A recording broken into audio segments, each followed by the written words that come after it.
This is Future Talk. Future Talk. Future Talk with Omnia Saleh and Hani Balkis. Welcome back to Future Talk right here on Pulse 95. It is me, Hani Balkis, with Omnia Saleh, bringing you everything you need to know about what's happening in the tech world around the world and in Sharjah and in the UAE. But today is a very special day, ladies and gentlemen, because yesterday at 9 o'clock p.m. was the Apple event where the new iPhone was announced. And today, obviously, we are going to be talking about it because you guys know I love my Apple products and I love my iPhone. But I want to ask you guys, are you guys excited for the new iPhone? But we will be talking about the iPhone 12 and more, and also about Prime Day 2020 and deals to look out for, which is Amazon's biggest sale of the year. Now, I personally have bought a couple of items during Prime Day, and let me tell you guys, the deals are good. For our Tech This Out segment, we're going to be talking about an eco-friendly driverless shuttle that has passed the test right here in Sharjah. Very interesting to talk about. Also, for the gadget of the day, Khalifa University team has designed an eco-friendly face mask. Now, pollution is a big deal. Global warming is a big deal now.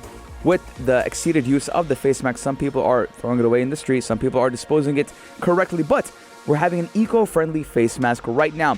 For our apps all around the world segment, we're going to talk about Gmail Go in a lighter version of Gmail, which Google is creating, and how it is now available for all Android users. Lots to talk about right here on Pulse 95 on Future Talk. We're going to be taking a short break, but when we come back, we're going to tell you everything you need to know about what happened during the Apple event. Daily digital news. Bits and bytes connect our world. Oh boy, ladies and gentlemen, oh boy, it is time. It is time. You know what time it is. It's time to talk about the Apple event that did come out yesterday, actually, at around 9 o'clock p.m. UAE time. The iPhone 12 was announced and many more was announced as well. And I personally did watch it and I loved it. Omni, did you see it? I loved it. I loved it as well. Now, before we get into it, before we talk about the details, Omni, would you buy the new iPhone? I was honestly quite intrigued. I wanted to buy it since I do have the iPhone XS Max, so I didn't buy the iPhone 11. But at the same time, I was a little disappointed that they were trying to be sustainable by removing all the accessories within the box. So now when you get a box, you're only getting an iPhone. Yep. You're not getting a charger, no headphones, nothing. Apparently they're saying there's around 2 billion wires and charges in the world that we don't need anymore. And they are also saying that pretty much everyone has the new headphones and the chargers, so why go ahead and add more things to it? Now, I want to ask the viewers and listeners, ladies and gentlemen, would you buy the new iPhone? Before we even get into this, would you buy the new iPhone? If you would you get the normal version or the Pro version? 4215 Durat Salat. Now, after unveiling its new line of iPads and watches last month, Apple has came back and announced its 2020 iPhone on October 13th, which was yesterday, with the phrase high speed. Now, normally Apple would have already unveiled its next iPhone in September, but we do know because of the coronavirus pandemic, a lot of things have been pushed, and Apple event was pushed and delayed until yesterday. Now, just like last year's event, we did expect Apple to unveil more than one iPhone. Now, a lot of people were saying there was going to be 4 or 5, but it was 4 to be precise. Yes. Now, many rumors have previously said the names for the iPhones would be called the iPhone 12 mini, the iPhone 12, iPhone 12 Pro, and iPhone 12 Pro Max. And it was all true. Yes. Now, Apple has yet to release an iPhone with the mini moniker on it. It never had that kind of gimmick, the mini series on it. But now we're seeing it for the first time. Yes, indeed. And the best part about it is that it was also all being unveiled yesterday during the event. And everyone was so excited. Everyone was actually live streaming it. But the best part about it is that they also launched the biggest iPhone ever. So that is what we call the iPhone 12 Pro Max. Would you get the iPhone 12 Pro Max or the iPhone mini or the iPhone 12 mini or the normal iPhone 12? So me personally, after having an iPhone 11 Max, I cannot go down to another level of a smaller screen because you get used to it so much.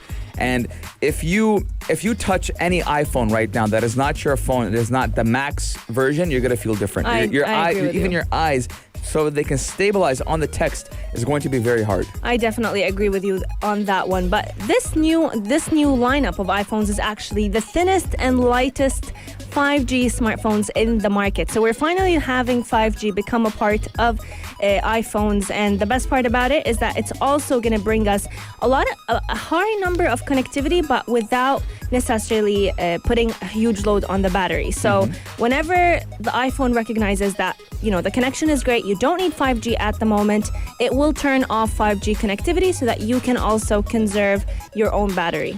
Now, Omnia, when we're looking at the design, because obviously iPhones are very attractive looking, the number one selling point for me as a consumer is not only the iOS, but how the iPhones look attractive. Now, for me personally, the iPhone 5S and the iPhone SE, the older versions, the way they had that rectangular squared shaped, that was the selling point for me. True. After they brought out that curved ones, now a lot of people do debate that the iPhone 6 was the best iPhone to ever drop. Yeah, I was just going to say, because of the curve. The curve, but I personally, I missed that sturdy feeling in my hand. And we're seeing this with the iPhone 12 Pro.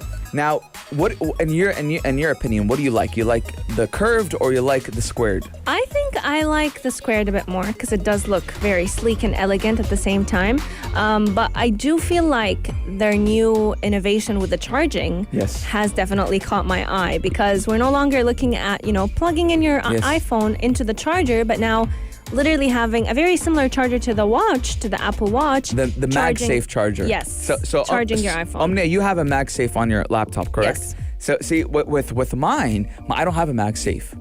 I don't have MagSafe. I have to click it. Yeah. So we're seeing that now we're going to be seeing wireless charging with that MagSafe on the back of the iPhone. Now, ladies and gentlemen, there's been a lot of talk about first of all, the 120 hertz refresh rate on that phone. But Apple did come out and they did address it, saying, listen, we would love to put it on the phone, but we're not doing it yet because we haven't found the correct recipe on how to consume a correct battery life, but at the same time have that refresh rate, because we know that if you have a higher refresh rate, it's going to drain a lot of your battery.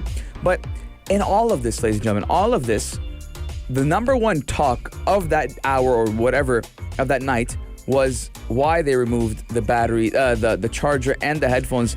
Now, I've seen so many memes on the internet so far, and it's only been like, less than a day now, of people actually saying, you know, now we're getting the box without the charger, without the headphones. Stay tuned for next year when you get the box without the iPhone even, you know? That's what a lot of people are saying. Now, in Apple's defense, they're saying they want to reduce the amount of e-waste. Yeah, and they want to reduce their carbon footprint. But the question is, aren't they going to still be manufacturing headphones and chargers for those who, you know, their chargers break down or are destroyed? You're still going to have to manufacture them for people to buy them. 100%, Omnia. I like the point you just brought up. Now, for us as old iPhone users, it doesn't really make a big difference for us because most of the time we already have the headphones, we have the charger already. But their chargers are not heavy duty. I'm telling you, like they do break down, especially the wire. Yeah, we already have them, for example. But let's say someone who is new to iPhone and wants to buy. So now this person, it might not be an attractive selling point. Now, what I know, Omnia,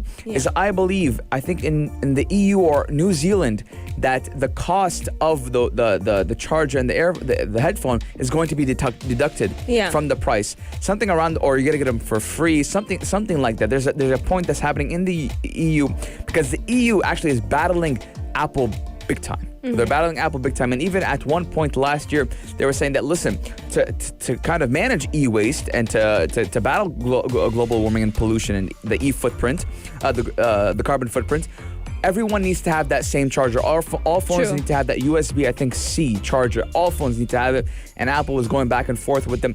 But, ladies and gentlemen, I mean, this year is crazy. It is. Personally, especially for the Apple lineup. Now, the iPhone 12 mini, Omnia, I want to know what you think about it. I like it. I definitely like the fact that they did not want to, they didn't want to compensate for the benefits that you're getting in the iPhone. You're still getting top-notch specs, but at a reduced price. What about the size? Do you feel like it's a mini? It's not as mini as I thought it would be. The thing is, to me, it looked no different than the difference between an iPhone 11 and an iPhone 11 Pro or an iPhone 11 Pro Max. Sorry, the iPhone 11 and the iPhone, The You're iPhone good. 11 and the iPhone 11 Yeah. Pro Max. To me, it wasn't much of a difference in the size. But at the same time, I like the selling point. So they were actually marketing it as mini for all those, especially I feel like Small hands. businessmen, people with small hands, or people who want to be able to fit all of their gadgets into their pockets. I feel like this would be a handy dandy gadget for them. Now, Omnia, I personally, I like the selling point a lot. This is good for kids, for Kids? not kids. I'm not talking about 8 years old. I'm talking about 14, 15, Yeah. because nowadays having a phone is an essential and not a luxury. It When is. you're having a phone, it's an essential product. It's not a luxury. I agree. So it's good to have that. And now, ladies and gentlemen, let's talk about the number one factor. Let's talk about the selling point. Let's talk about the price. Now, ladies and gentlemen, we're going to be talking about the iPhone 12 mini is going to be starting at $699 US. iPhone 12 is going to be starting at $799 US. The iPhone 12 Pro at $1,999. I like to round it up to 1,000. And the iPhone 12 Pro Max at $1,099, so $1,100. So what we're seeing basically is that every phone, the higher you go up, is going to exceed the limit of $100.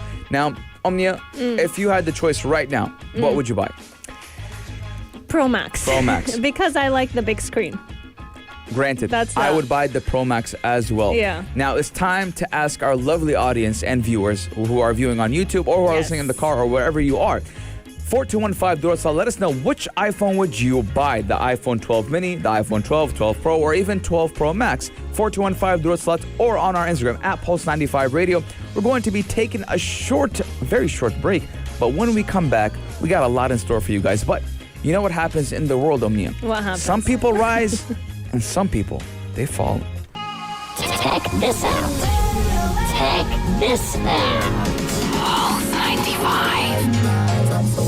Right here in Sharjah, we love to be the hub for innovation. But what if I told you that driverless shuttles are hitting the roads right here in Sharjah? Because a fleet of driverless shuttles have gone through a successful trial. And soon enough, we will be able to find these eco-friendly vehicles being on our roads alongside normal vehicles. Because operated by UAE-based smart transport firm Ion, these driverless cars are currently roaming around the University City of Sharjah, especially around all those universities, University of Sharjah, American University of Sharjah, and Sharjah police are currently ensuring that the testing is completed with absolute safety. Now, because of the coronavirus COVID-19 pandemic, Omnia, a lot of universities have been kind of renovating and creating new things. And now, because obviously University City is basically a ghost town because there's no one going to university. Yeah,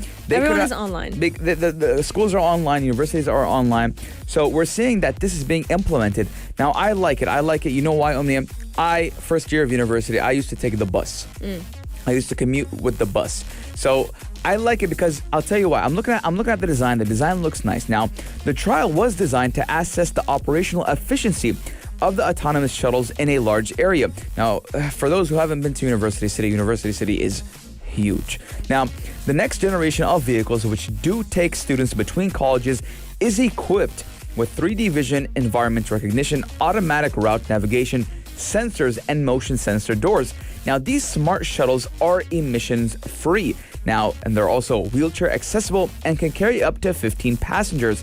Now, Ion, which is the company, did announce a partnership with Navia, which is a French company which does specialize in autonomous transport. Now, this concept was in January.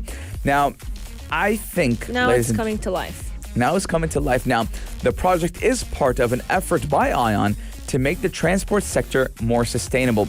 Now, the talk of the year is sustainable energy. That's number one. And obviously, we're seeing a lot of companies and a lot of big companies do their most to kind of reduce their carbon footprint. True. Now, number one, we saw Apple yesterday saying, listen, no more chargers, no more cables, nothing. Now, I like this. Why? Because number one, sustainable energy, very important.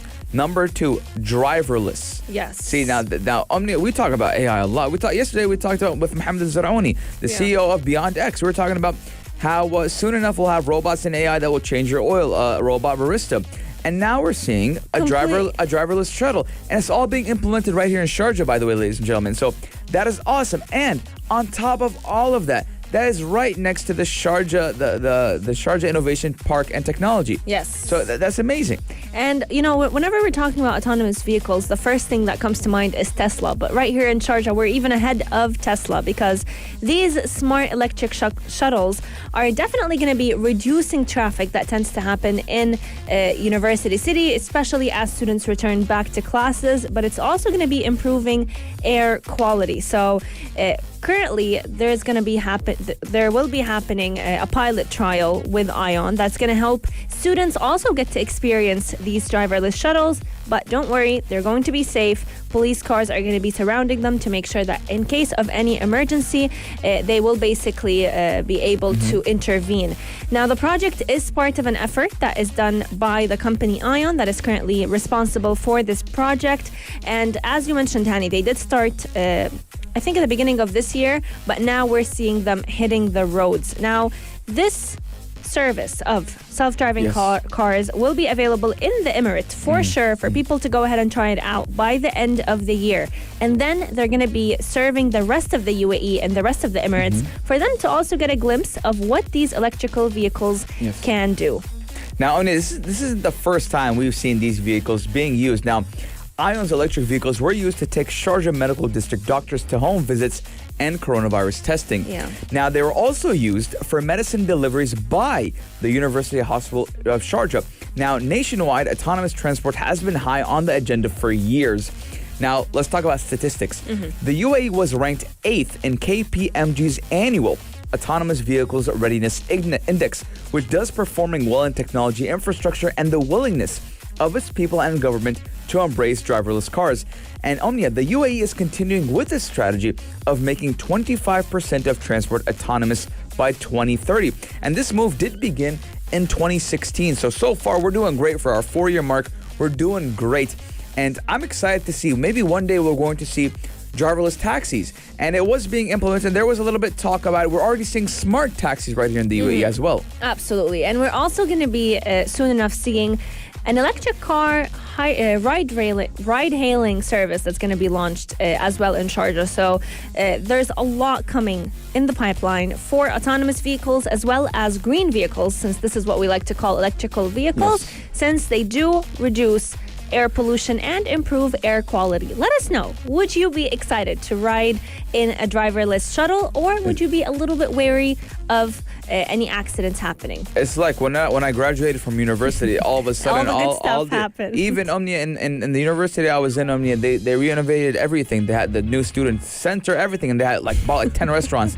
When I was there wasn't no restaurants. Let us know what you guys think. 4215 Door Slobber. They'll be taking a short break, but when we come back, we're gonna be talking about the gadget of the day and an eco-friendly face mask. Stay tuned right here only on Pulse 95.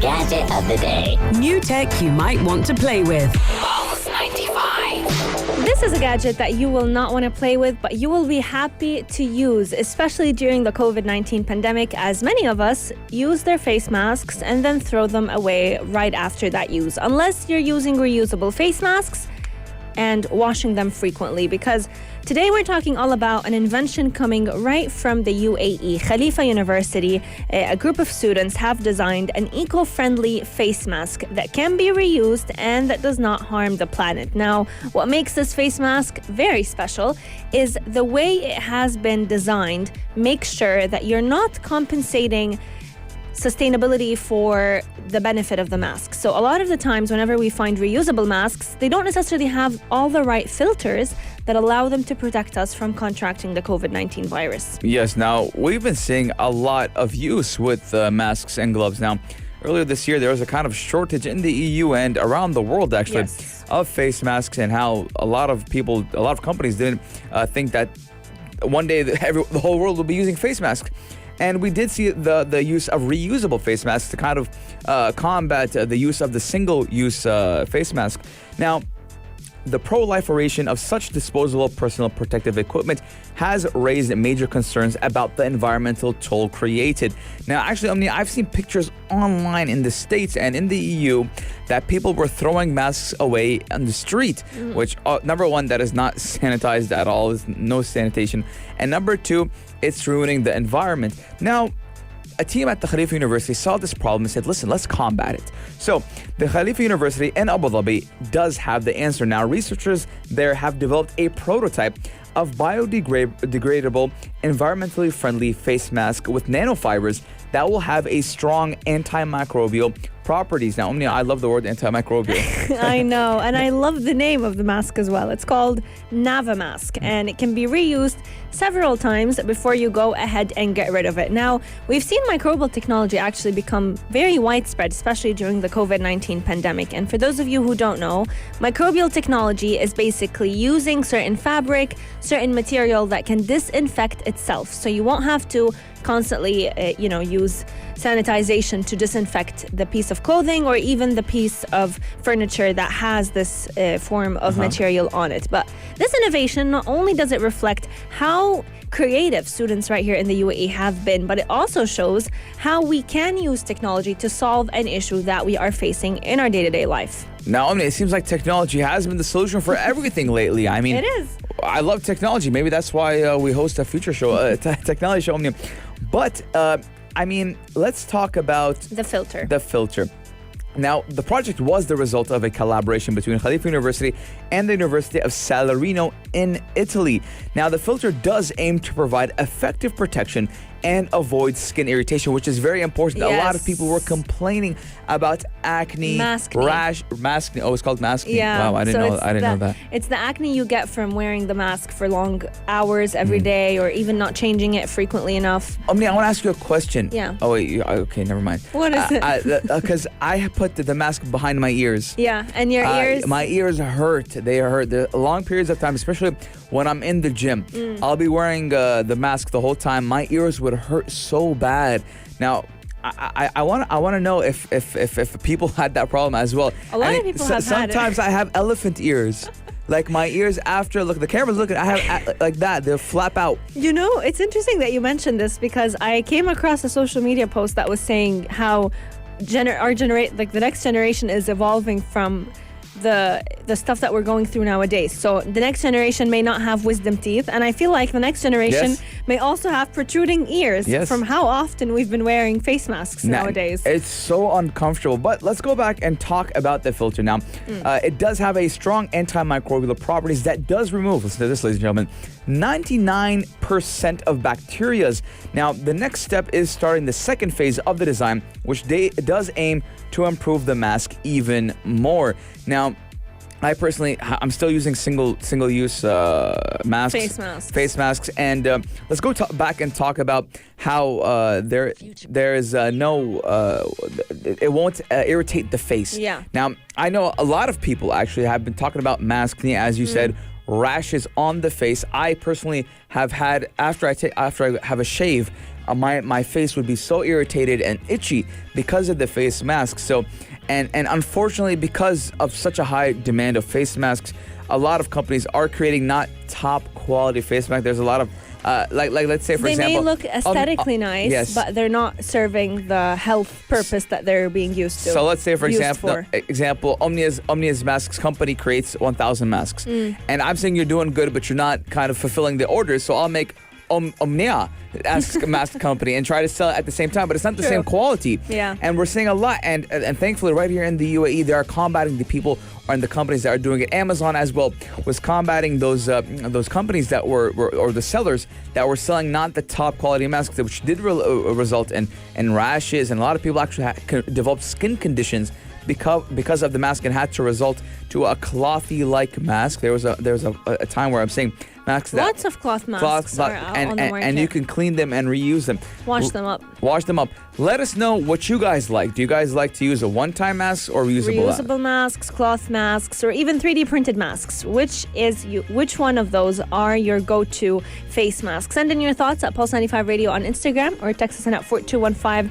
Do or ittasalat. Coming up on Future Talk, we're talking all about a new application that might just make sending emails become so much easier and faster. And lighter, Omnia. Yes. So maybe you just can't take your eyes off of it. Pulse 95. Apps all around.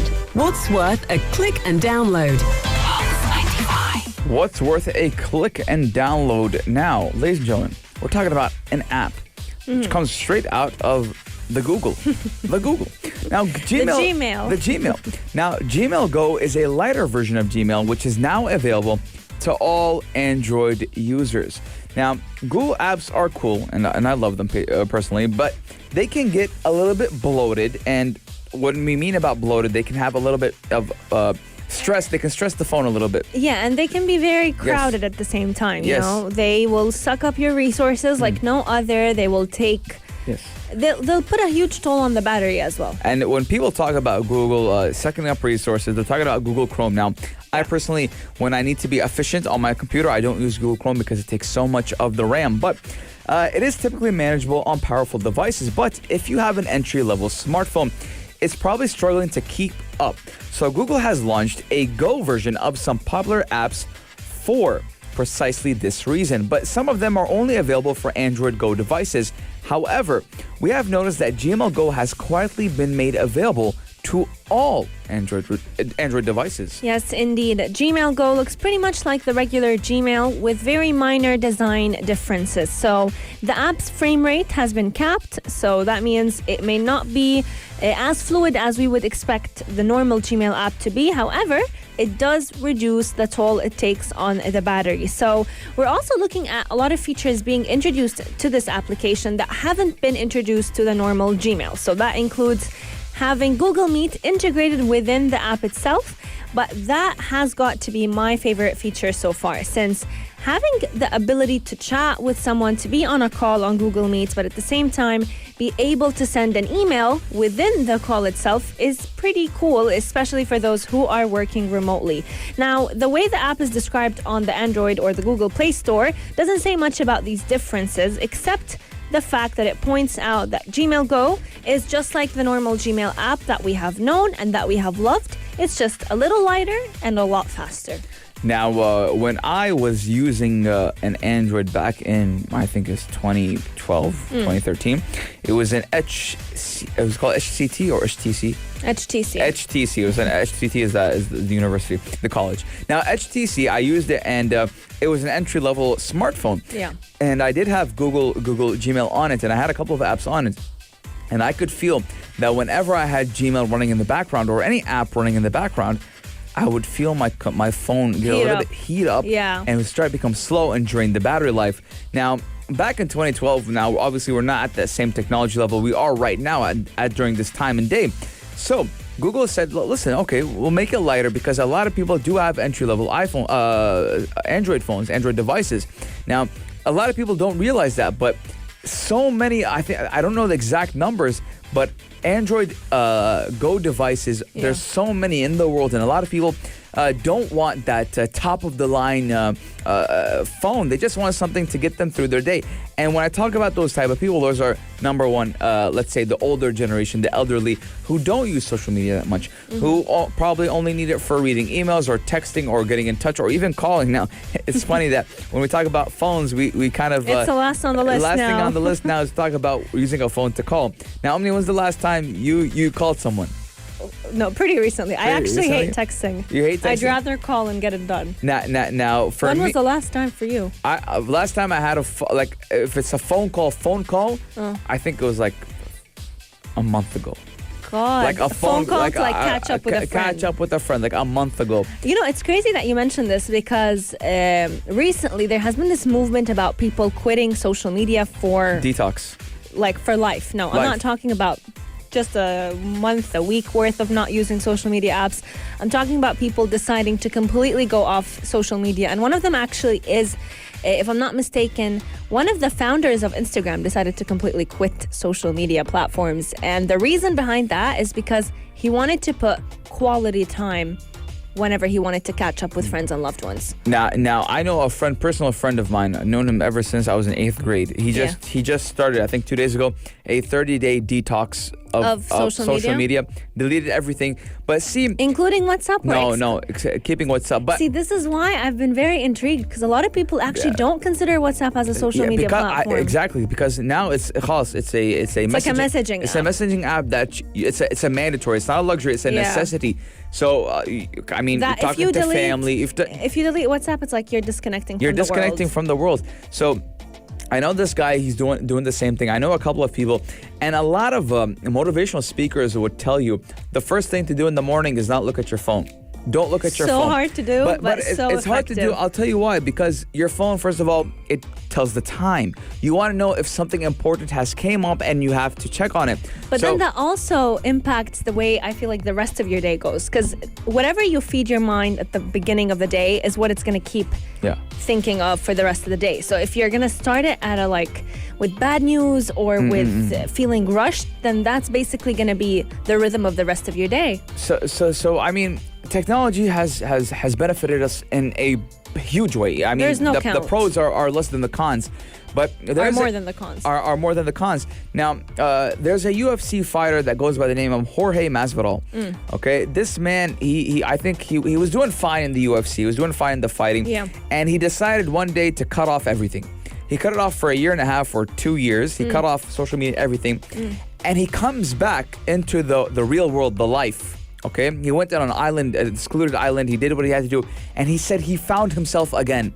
And he went on to get a championship, and he went on to fight for the world championship. So it seems that sometimes Instagram, Twitter, everything can distract us from what we really need. I was just going to say that, and I agree with you on this one, simply because the minute I started to realize how much time I spend on my phone or even on social media apps, it's scary, you know? It's scary. When I'm talking about 8 to 9 hours a day, if I could add those up for the week, I could literally start a side project with all the time I spend on my phone. Exactly. I mean, it does come now. I mean, what I personally think, I think that there's something has to be self-control. Now, Omnia, I believe the first course you took in university was a course called time management. No. Or was it those for who took probation? No, I think it was those who took probation. I think, if I'm not mistaken. Yeah, or even for management. For management. So I know a lot of people who took time management. If you liked this episode of Future Talk, drop a like and subscribe. Pulse 95. Be sure to follow us on Instagram for all our daily updates and top stories.